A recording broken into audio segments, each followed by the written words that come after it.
Okay, so I'm taking off my lipstick, and this honestly isn't really necessary because I'm putting it back on anyways, but at this time I thought I needed it off.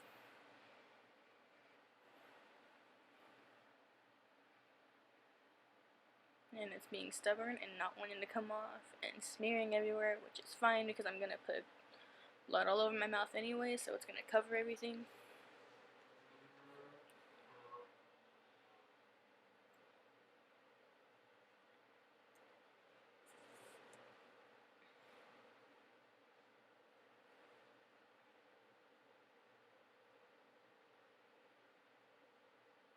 And then I took the sponge I used earlier that day to do the rest of my face and just pat the leftover powder and concealer and foundation all over that to kind of wash them out again. And then I'm taking liquid latex and pouring just a little bit into a little cup, taking one of those cheap makeup wedge things and putting down a thin layer of latex. And I got this pint from Walmart by the Halloween section for like 10 bucks. It's really not that bad. And then I took a piece of unrolled cotton and then like tore it so it's super thin and put it on top of the latex. Realized I needed my lipstick again, and I reapplied it. And this is Pioneer from Maybelline in their Super Stay Matte Ink collection.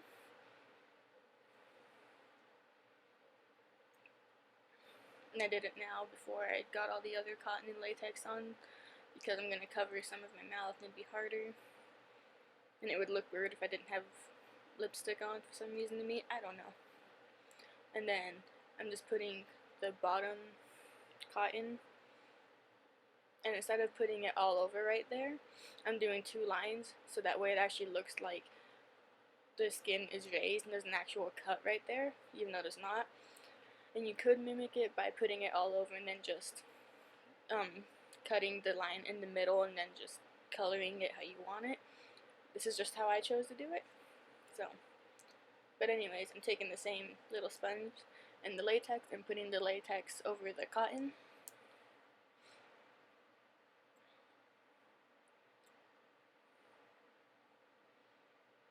And I'm trying to make it, like feather out into a point up by my ear, but that ends up not working out too well, but my hair covers it, so it's okay.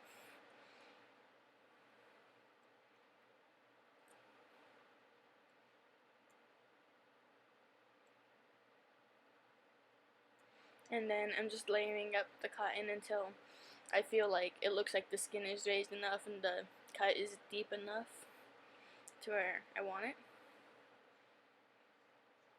And if you can't use latex because you have an allergy to it, or you just don't like using it, then you can use special effects gelatin. And there's multiple ways to make that. You can just find a video somewhere. Or if you're more skilled, you can use silicone, but that's also going to be harder to get too. And it's not very beginner friendly like latex is. So latex is the easiest for me, but if you can't use it, you can't use it. So, and if you don't know if you can't use it, take a little bit and put it on the inside of your wrist and leave it there for a while. And if you don't have a reaction to it, then you're most likely not allergic to it. Okay, anyways, I'm taking the end of tweezers and like opening up the middle so it looks like the cut is right there.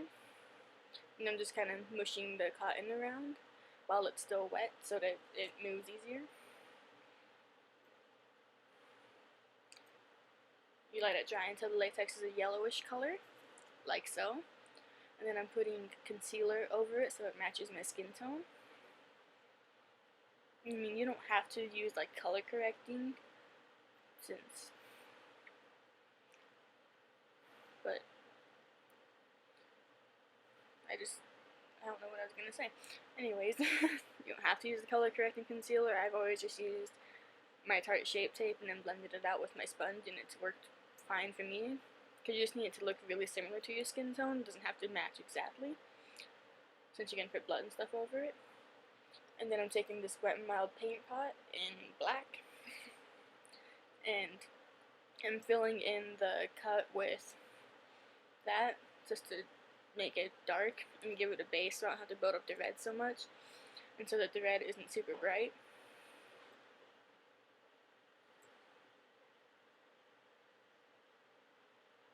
Then I'm taking blood on the same brush and doing the same exact thing. And this just makes it look, putting the black down made it look more deep and just, it makes it look better to me. It makes the blood not look as bright, so it looks kind of more real, to me at least. Then I'm taking scab blood, which is just thicker, and doing the same thing, and it's also darker than the last blood I used. I'm using just an e.l.f. eyeshadow brush to do this.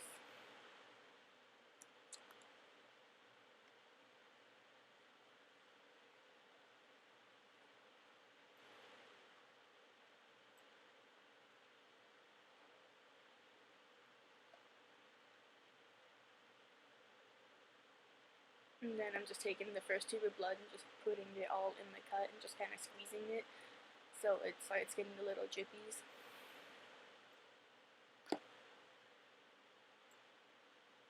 And then wherever I want it to drip more, I'll add more of the blood, like right there.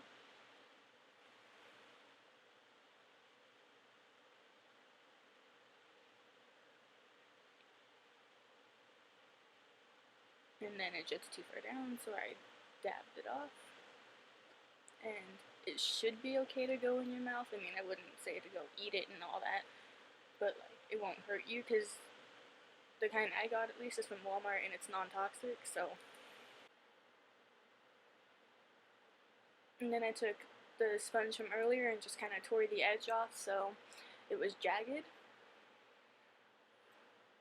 And then I dipped it back in blood or poured blood on it. I can't remember which blood I used, if it was the scab blood or the one in the tube, but it was one of those two bloods. And then I just dabbed it all over the cut to kind of move the blood around and make it look bloodier but not add too much blood. It just gave it a really nice effect to me. It made it look like the blood got smeared and all that. And then I just added more blood and built it all up. And after that, once it's where you want it, it's done. And I'll insert a picture of this look, and that's it. And I'll upload more videos. They're special effects makeup, so subscribe to make sure you know when I got them or when I post them. In the meantime, watch all my other videos. Goodbye.